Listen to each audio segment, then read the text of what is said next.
Hey, welcome to Production Pro. I'm LP.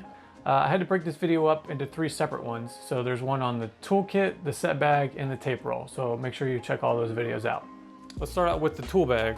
Inside I've got Phillips head screwdriver, good for everything, pretty basic with that. Flathead. Scissors.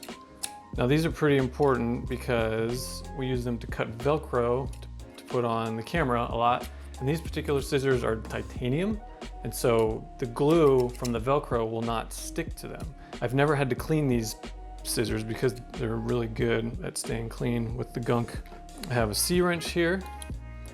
Use this for tightening Noga arms or anything like that on the camera, or any bolts that you might need to tighten. Same, just basic pliers if you really need to grab something. I have a soft paintbrush. We use this for when the camera gets really dusty and dirty, if we're out in the desert or if we're like in a barn, there's a lot of dust kicked up. You can use it and you can just kind of wipe off the matte box or whatever, even the camera body, you know, any of the camera equipment. Helps save you on air. Allen keys. These are probably one of the most important that you'll need.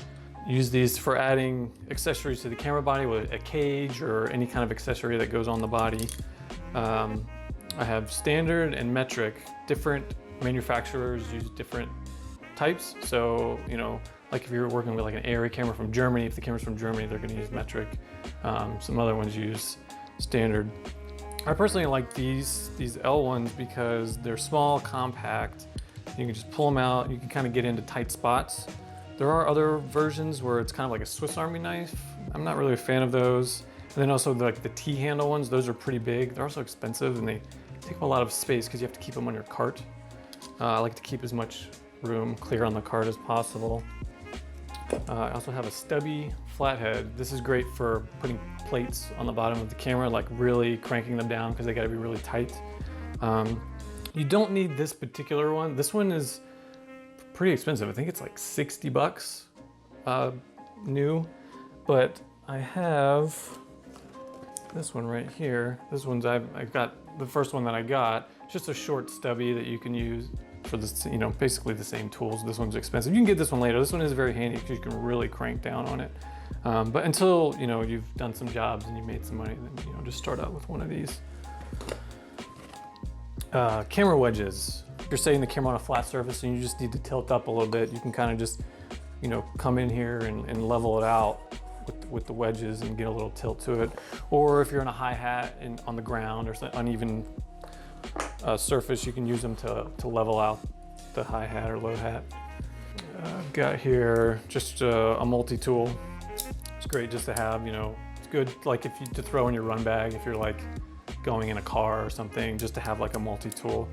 So you can, you know, if in a pinch you need something, and it also has blades on it. So if you need to, you know, if you can't find your scissors or whatever, you can cut Velcro or anything with that. Velcro, very, very important. So we use Velcro, so I have the hard side and some soft side. And we use this for like adding sticking accessories to the camera. So like maybe like a Teradek receiver, if you don't have a way of putting it on an arm, you can stick it right onto the camera body. But important rule when using Velcro is always use the soft side on the camera body and then the hard side on whatever accessory you're sticking to it. You'll definitely need a lot of this. More soft side than hard side, I would say. And then another version of that is dual lock. This stuff is really strong. If this is good for if you need to stick something to the camera and you don't want any wiggle.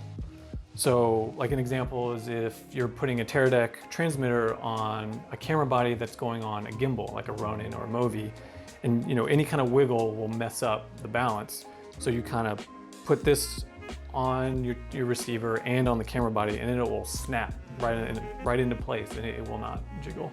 So it's very good to have. This stuff is a little expensive, so a lot of this stuff is you can get production to buy it for you as expendables. So like this is definitely an expendable. Like if you're like you get a job and you're out or you don't have any yet, you say, hey, we need some expendables. You can get some Velcro, get some dual lock, you know, get some markers, you know, anything that you can get for free, definitely do that. I have a soft tape, measuring tape. Don't use this on set anymore like they used to back in the day because we have better tools for that. But you could use these at prep for when you're prepping and you need to measure out the lenses to make sure that the marks line up with the actual distance of your subject. So this is good for, use this for prep a lot. Now for on set measuring, kind of use this Disto. This is a cheap one. You don't have to get an expensive Leica one. I mean, those things are really expensive. This one's cheap and it's very reliable. And you can use that to just get a quick measurement to your subject real quick. But just always make sure that, you know, never point it at an actor's eye. That would be pretty bad. Got a little manual puffer here, a little blimp. This is good for backup when you run out of canned air. Or also if the camera sensor gets a little bit of dust on there, you never want to use canned air. So, you know, you just kind of put this in there and give it a little couple puffs. Got some sand teas. I have a few of these. Use these to set marks when you're outside, like on the street or in the grass or something. They're good to have if you can't lay down tape anywhere. These are kind of expensive. It's not something you need right away. A good way to like mark people in grass is to just get some colored golf tees. Super cheap and easy. And you don't see them very well on camera, so like you might not have to pull them. You know, these, if you're doing a wide shot, you'd have to pull them out because you'd see them. I've got some cube taps, good to have. I just kind of have these as a backup if no one has a power strip. So if you have to plug in all your batteries or whatever. I've got my hard tape. This is a good one for measuring height of the camera or, you know, get a quick, you know, short distance to your subject. And it's good for, you know, like I said, if you need to get measurements for the camera height for, you know, visual effects or whatever it might be. I would definitely recommend getting this, the Fat Max. You don't need a 25, probably 16 is probably good enough, but the Fat Max is great because you can put it out 13 feet before it bends and starts to snap. I've got a couple little spring clamps in here, got some mini ones. Kind of use these to help just kind of tighten a camera cover if it's outside and it's windy. Just kind of clip it so it doesn't blow away. Some backup statlers. These are dry erase. We use these for setting marks on your little hand unit. So you can just, in just different colors, so you can just kind of set different marks on your handset. So when you're pulling focus and you can kind of look at your marks in the monitor, make sure you're hitting your right marks. Just some pens, a little grease pencil. For, you know, if you need to mark a focal length on a zoom lens, you can just kind of put a little white mark. So if it's something you have to come back to for a particular shot. Some dry erase for the slate with some erasers on them. Let's go talk about the bag itself. This bag, I've had this bag ever since I started. And this is kind of a bag, a style of bag that a lot of people have used, first and second ECs have used for a long time. There's other, you know, versions out. I got this one particularly because the handle swivels and you can kind of get in there a lot easier. There's other ones where I think like Husky bags where it's just a rigid bar and it kind of, if you know, you can't put batteries in there very well or pull them out. And so like if you have to use this as a run bag, it's, in my personal opinion, this one's kind of better because you can kind of get in there a lot easier. Yeah, so that's it on the tool stuff. So a lot of this stuff, you don't need all of these tools starting out. I will say you definitely need the Allens, both sets of Allens. Get a C-wrench, get some scissors, flathead, Phillips, you know, get a multi-tool.